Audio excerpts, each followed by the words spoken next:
Welcome Tamil stocks friends.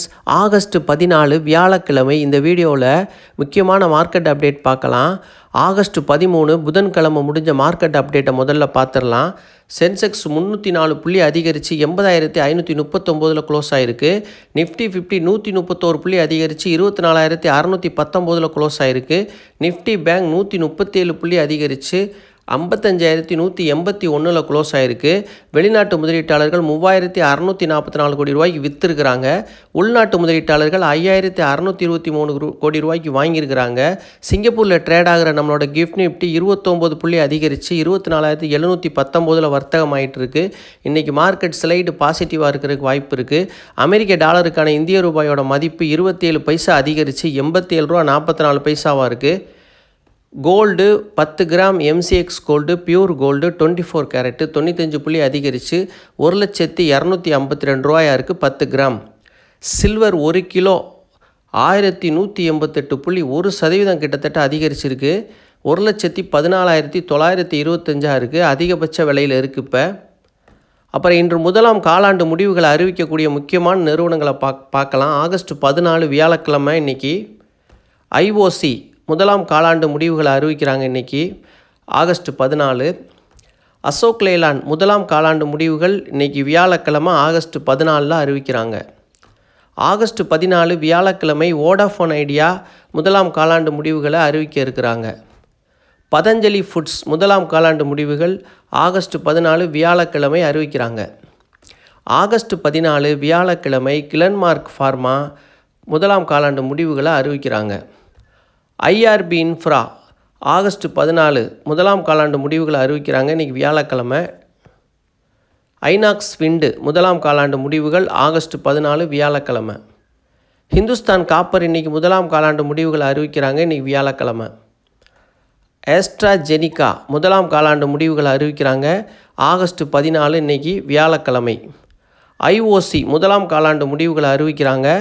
August 14 வியாழக்கிழமை. அப்புறம் இன்றைக்கி டிவிடெண்ட் அறிவிக்கக்கூடிய கம்பெனிகளை பார்ப்போம். நீங்கள் இப்போ இந்த கம்பெனிகள் எல்லாமே நீங்கள் இப்போ வாங்கினா டிவிடெண்டுக்கு தகுதியாக இருக்க மாதிரி உள்ள டேட்டில் உள்ள கம்பெனிகள் தான். ரெக்கார்ட் டேட்டு கொஞ்சம் தள்ளி இருக்கும். பார்ப்போம். Power grid corporation of India record date வந்து 19ஆம் தேதி. நீங்கள் இப்போ வாங்கினா டிவிடெண்டுக்கு நீங்கள் எலிஜிபிள். அப்புறம் அப்பல்லோ ஹாஸ்பிட்டல் ரெக்கார்ட் டேட்டு 19ஆம் தேதி ஆகஸ்ட் 19. நீங்கள் இப்போ வாங்கினீங்கன்னா உங்களுக்கு டிவிடெண்டுக்கு நீங்கள் எலிஜிபிள். 10 ரூபா டிவிடெண்ட் கொடுக்குறாங்க. கக்காட்டியா சிமெண்ட்டு 3 ரூபா டிவிடெண்ட் கொடுக்குறாங்க. 21ஆம் தேதி record date August 21. IRCTC August 22 record date 1 ரூபா டிவிடெண்ட் கொடுக்குறாங்க. ஃபெடரல் பேங்க் 1 ரூபா 20 காசு கொடுக்குறாங்க. 22ஆம் தேதி ஆகஸ்ட்டு எக்ஸ்டேட்டு அதாவது record date. LIC housing finance 10 ரூபா டிவிடெண்ட் கொடுக்குறாங்க. August 22 record date. நண்பர்களே, நம்ம ஒரு முக்கியமான ஐபிஓ பற்றி பார்க்கலாம். அதுக்கு முன்னாடி ஒரு ஐபிஓ பற்றிய ஒரு சின்ன விளக்கம்.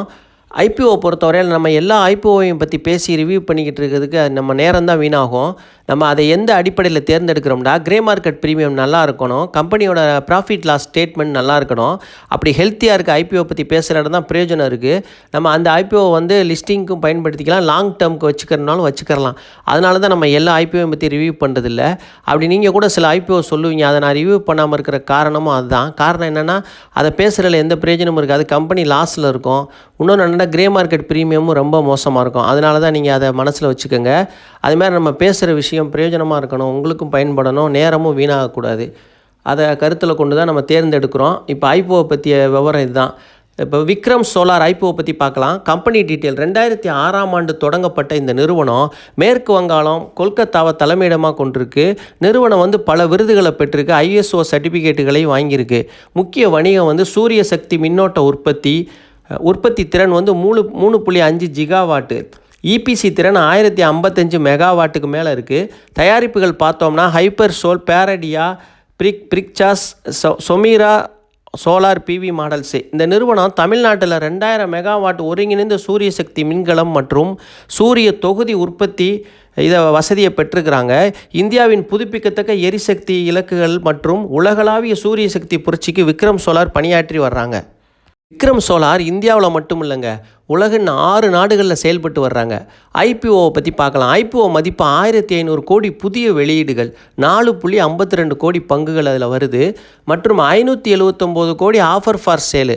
ப்ரொமோட்டர் ஞானேஷ் சௌத்ரி, அனின் சௌத்ரி இவங்க 2 பேரும் விற்கிறாங்க. இது புதிய வெளியீட்டில் திரட்டப்படும் நிதி மூலதன நிதி முதல் மற்றும் 2ஆம் கட்ட செலவினங்களுக்கு பயன்படுத்தப்படும் சொல்லி நிறுவனம் தெரிவிச்சிருக்கிறாங்க.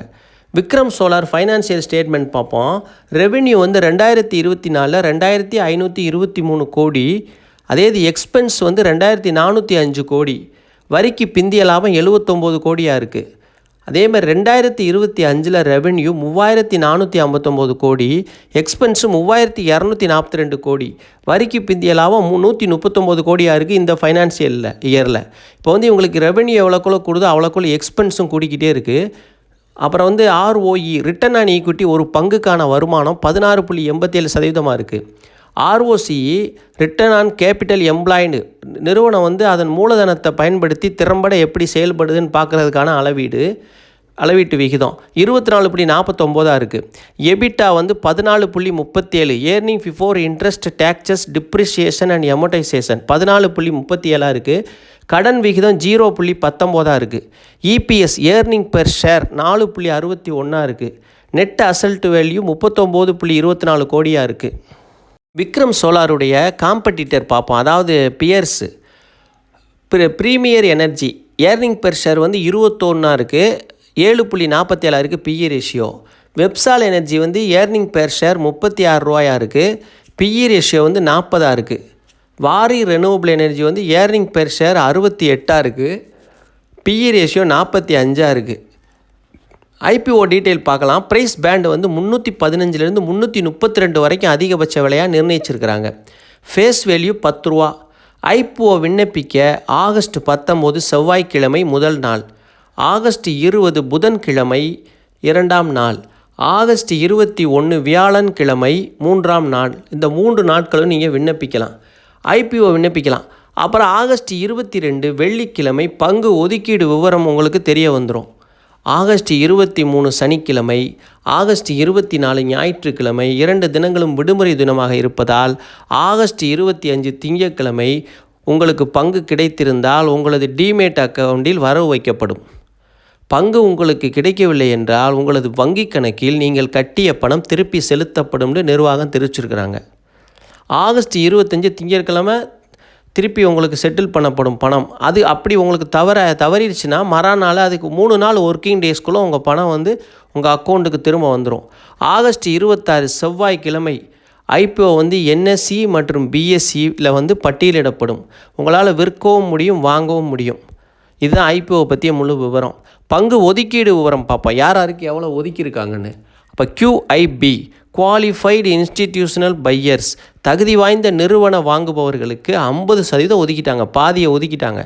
அப்புறம் ரீட்டெயில் இன்வெஸ்டர் சில்லறை வணிகர்கள் நம்மளை மாதிரி அவங்களுக்கு 35% ஒதுக்கிட்டாங்க, நிறையா ஒதுக்கியிருக்கிறாங்க, பரவாயில்ல. அப்புறம் NII நான் இன்ஸ்டிடியூஷனல் இன்வெஸ்டர் நிறுவனமற்ற முதலீட்டாளர்கள் அவங்களுக்கு 15% ஒதுக்கியிருக்கிறாங்க.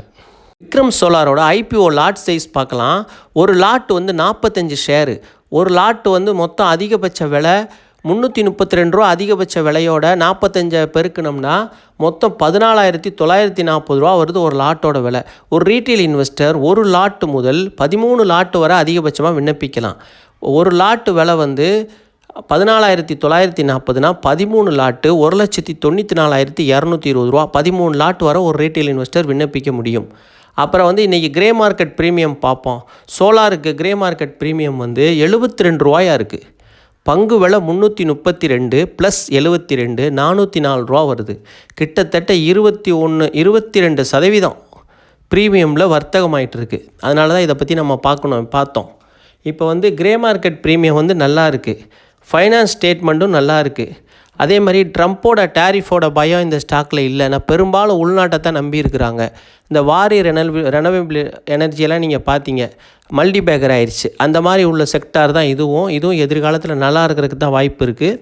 நல்ல ஃபைனான்சியல் ஸ்டேட்மெண்ட் வச்சுருக்கிறாங்க கம்பெனியில். நீங்கள் அதனால் நீங்களும் சொந்தமாக யோசிச்சு நீங்கள் லிஸ்டிங் கெயினுக்கு விண்ணப்பித்தாலும் சரி, இல்லை லாங் டேர்முக்கு வச்சுக்கிட்டாலும் சரி, நீங்களும் சொந்தமாக யோசிச்சு முடிவெடுங்க. வெல்க்யூர் பார்மாசூட்டிக்கல்ஸ் ஸ்டாக்கை பற்றி பார்க்கலாம். சப்ஸ்கிரைபர் நண்பர் மிஸ்டர் தமிழரசன் கேட்டிருக்கிறாரு இதை பற்றி பேச சொல்லி. இதை நான் ஒரு 2 நாளைக்கு முன்னாடியே பேசணும்ன்றதே, அப்புறம் ஏதோ ஒரு யாபத்தில் மறந்துட்டேன். இப்போ இந்த கம்பெனியை பற்றி பார்ப்போம். இது ஹை 15 ரூபா 89 பைசா வரைக்கும் போயிருக்கு. லோ 6 ரூபா 40 பைசா வரைக்கும் கீழே போயிருக்கு. க்ளோசிங் 11 ரூபா 34 பைசா. PE ratio 4.54. Sector PE 38.76. Book value 9 ரூபா 12 பைசா. 1.25 டைம். ரொம்ப சீப்பாக இருக்குது எல்லாமே. கம்பெனி வேல்யூ நல்லாயிருக்கு. கம்பெனி டீட்டெயில் பார்க்கலாம். 1992ஆம் ஆண்டு நிறுவப்பட்ட வெல்க்யூர் பார்மாசூட்டிக்கல்ஸ் அண்ட் ட்ரக்ஸ் லிமிடெடு உலர் சிறப்புகள், அதாவது இவங்களோட ஸ்பெஷல் என்னென்னா ட்ரை சிரப்ஸ் தயாரிக்கிறாங்க.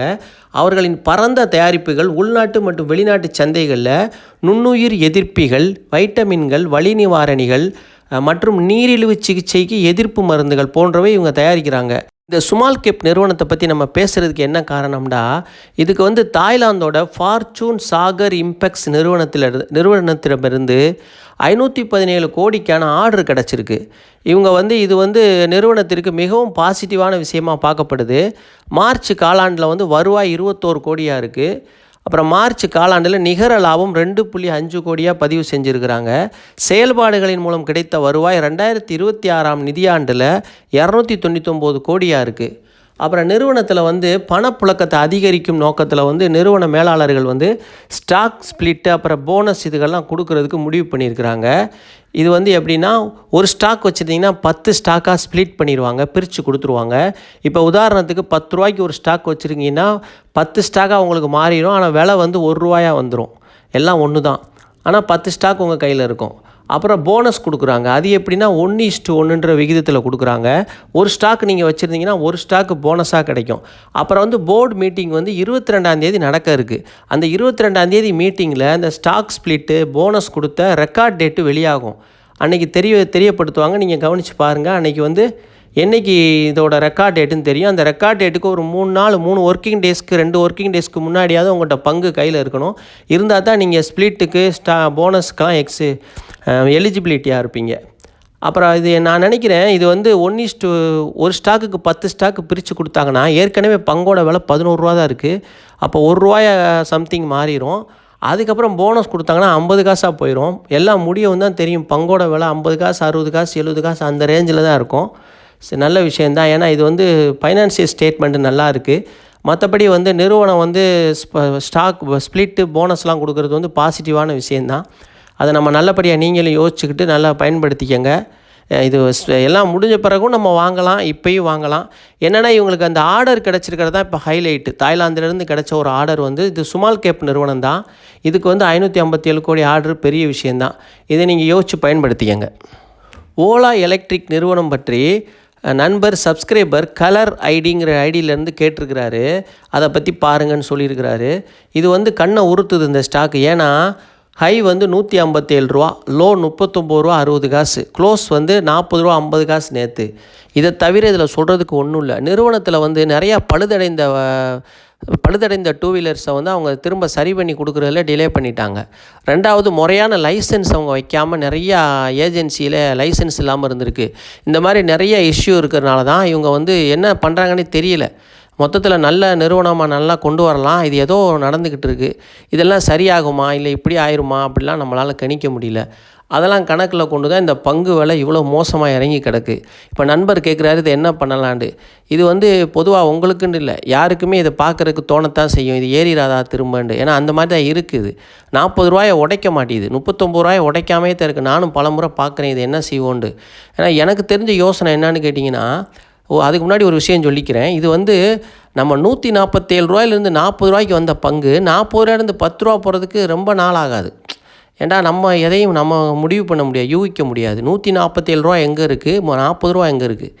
இப்போ ரொம்ப கீழே 80-70% இறங்கியிருக்கு. இறங்கி வந்த பங்கு நாளைக்கு வோடாஃபோன் மாதிரி 6 ரூபாய்க்கு போகிறதுக்கு ரொம்ப நாள் ஆகாது. அப்போ இதுதான் அந்த பங்குகளில் நம்ம தேர்ந்தெடுக்கிற விதம். இப்போ நம்பர் அட்ராக்ஷனை எப்பயுமே பார்க்கக்கூடாது. அதோட கம்பெனியோட விவரம் எப்படி இருக்குன்னு. அதிர்ஷ்டமாக ஏறினா ஏறும், அதுக்காக இவர் இப்படி சொன்னார் அப்படி ஏறிடுச்சுலாம் சொல்ல முடியாது. ஏன்னு கேட்டால் நம்ம கடவுள் கிடையாது, நம்ம மனுஷன்தான். நம்மளோட அறிவுக்கு எட்டின மாதிரி யூகிச்சு சொல்லத்தான் முடியும். இறைவன் வந்து நமக்கு மேலே நம்மளை இயக்கிக்கிட்டு இருக்கான். இதுதான் என்னோட நம்பிக்கை. அதனால் நம்ம என்ன பண்ணணுன்னா, இந்த பங்கை வந்து நான் என் முடிவு சொல்கிறேன். நீங்கள் ஒரு 38 ரூபா ஸ்டாப் லாஸ் போட்டு ஹோல்டு பண்ணிக்கோங்க. ஆனால் ஸ்டாப் லாஸு ஸ்டிக்காக போடணும். எந்த ஒரு ஃப்ளெக்சிபிளும் இருக்கக்கூடாது. ஸ்டாப் லாக் போடுறது அசால்ட்டாக இருக்கக்கூடாது. ஏண்டா திரும்ப இறங்கி 10 ரூபா 5 ரூபாய்க்கு போயினா உங்கள் டோட்டல் மணியும் வீணாயிரும். அதனால் நீங்கள் ஸ்டாப் லாஸ் 38க்கு போடுங்க. போட்டுட்டு நீங்கள் வச்சுருங்க. ஏறுனா லாபம், ஏறாமல் போச்சுன்னா சின்ன நஷ்டத்தில் நீங்கள் வெளியே வந்துடலாம். இதுதான் இந்த ஸ்டாக்கை பற்றி என்னோடய விவரம். நீங்களும் சொந்தமாக யோசித்து நல்ல முடிவாகிடுங்க. ஆனால் இது எனக்கும் தோணுச்சு இந்த மாதிரி செய்யலாண்டு. நான் என்ன செய்வேனோ அதைத்தான் உங்களுக்கு சொல்கிறேன். ஏன்னா கஷ்டப்பட்ட பணத்தை கொண்டு போய் இழந்துடாதீங்க. பணத்தை சம்பாதிக்கிறது ரொம்ப கஷ்டம். ஈஸியாக நம்ம விட்டுறலாம் பங்குச்சந்தையில். அதனால் நீங்கள் அதை கவனமாக அதை பயன்படுத்திக்கங்க. தமிழ் ஸ்டாக் சேனலுக்கு ஆதரவளித்த அனைத்து நல்ல உள்ளங்களுக்கும் மிக்க மிக்க நன்றி.